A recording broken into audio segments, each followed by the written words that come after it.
Bienvenue pour vivre cette séquence de paroles de la vie éternelle avec Marc Joseph.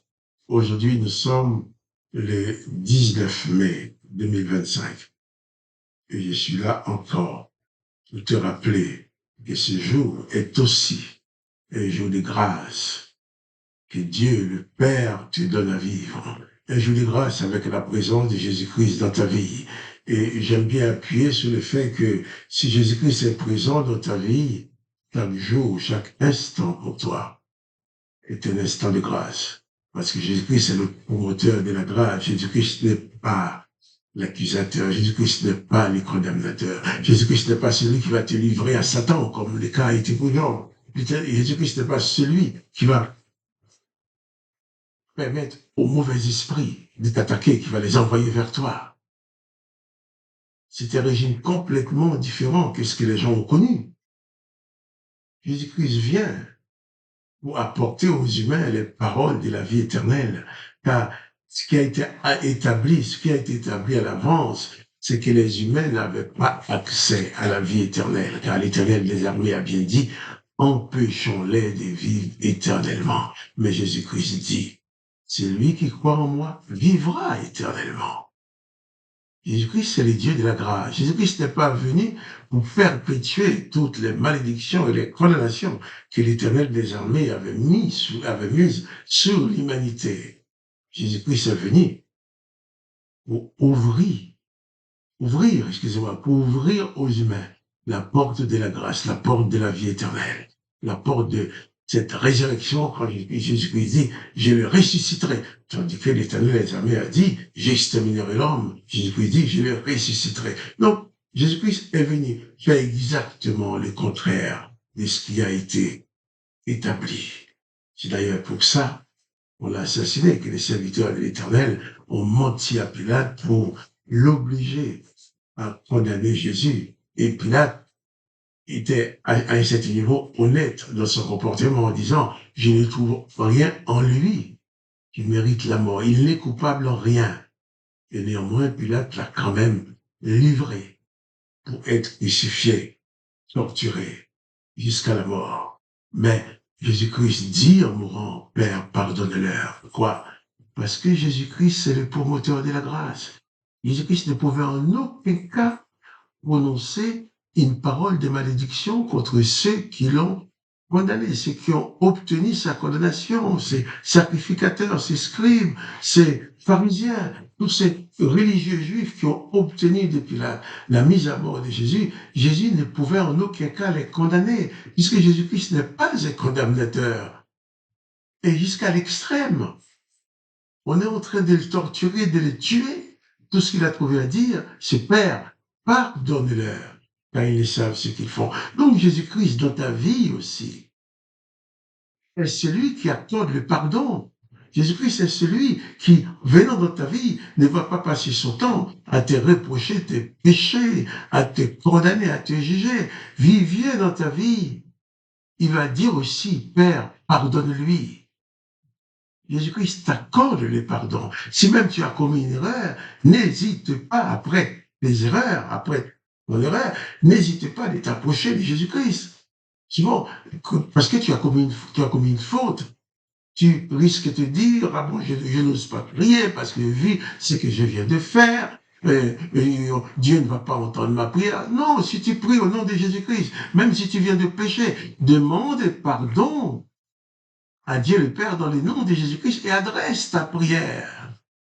Car Jésus-Christ est venu pour annoncer que le Père a la volonté de t'accorder le pardon, la volonté de te sauver. Donc personne ne peut être trop coupable pour s'approcher de Jésus. Personne ne peut être trop mauvais pour recevoir la grâce de Jésus-Christ. Comme personne ne peut être trop bon non plus. Car devant la grâce, on est tous égaux. Si c'est la grâce, tu vas pas dire que tu mérites plus que l'autre parce que tu as fait ci, parce que tu as fait ça, ou tu mérites moins parce que tu n'as pas fait ci ou parce que tu as fait ça.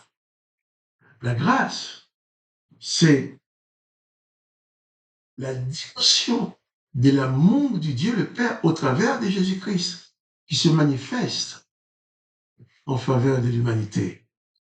Donc, quelle que soit ta situation aujourd'hui, je te dis, pas de panique. Jésus-Christ est avec toi.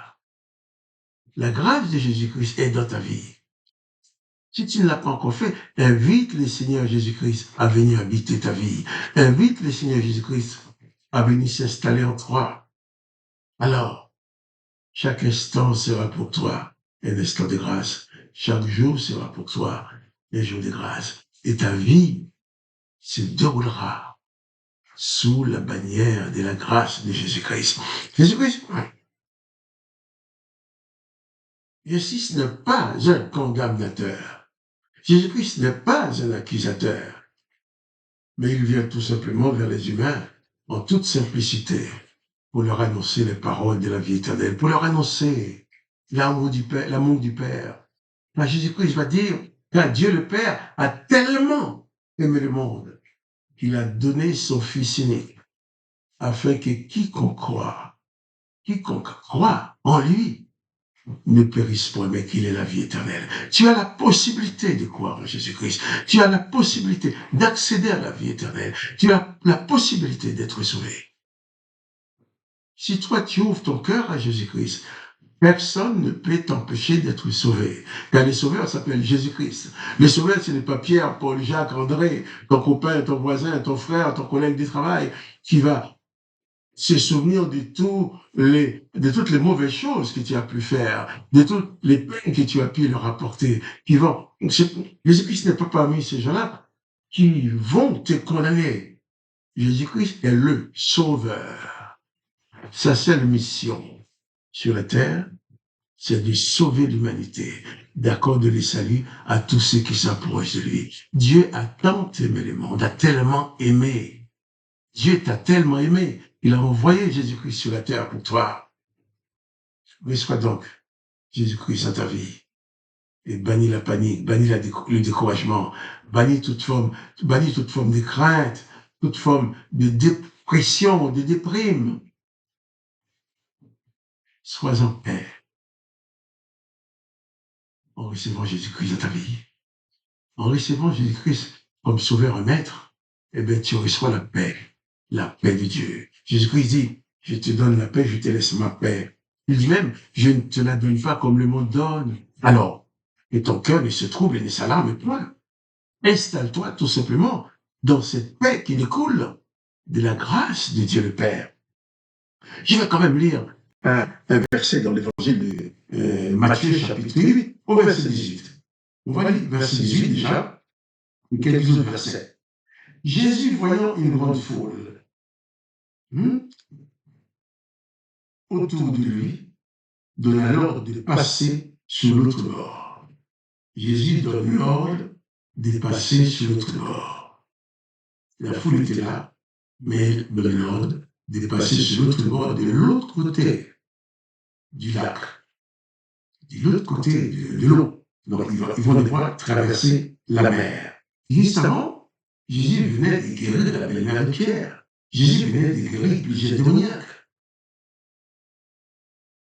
Et étant convaincu de la puissance, de l'amour de Jésus, il y a un pharisien qui va lui dire, un scribe va lui dire, au verset 19, un scribe s'approcha et lui dit, Maître, je te suivrai partout où tu iras. Jésus ordonne de passer de l'autre bord. Lui, il vient dire à Jésus, je vais aller de l'autre bord avec toi, puisque je te suivrai partout où tu iras. Jésus ordonne d'aller vers l'autre bord et lui dit, je te suivrai. J'ai envie de dire que Jésus t'ordonne aussi d'aller de l'autre bord avec lui, de quitter ce côté-là où les choses peuvent aller mal, ce côté-là où il y a de la condamnation. Jésus t'ordonne aussi de changer de bord, quitter ce domaine de la loi mosaïque, de la loi de l'Éternel, où la condamnation, la malédiction coule à flot. Oui, il dit bien coule à flot. C'est le domaine du service de l'Éternel, où l'Éternel donne pouvoir à Satan et aux démons sur les humains, comme il l'a fait pour Saül, le mauvais esprit est dans l'Éternel, tourmenté Saül. Jésus-Christ dit, passe de l'autre bord, change de bord.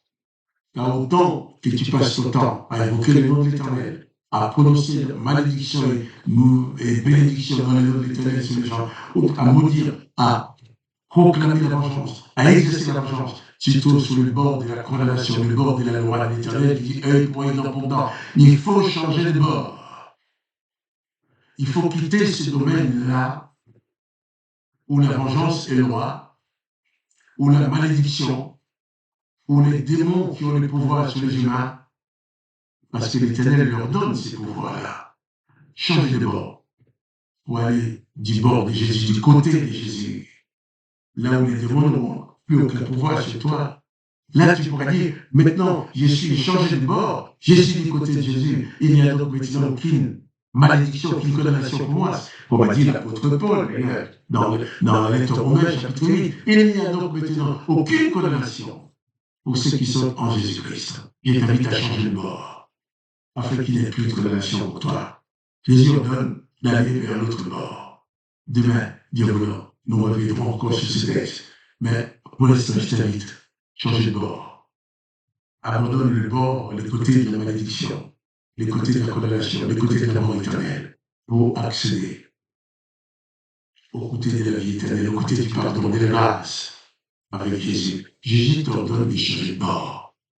Laisse tes malheurs derrière toi, pour t'approcher de la bénédiction, de la grâce et du bonheur que Jésus-Christ te donne.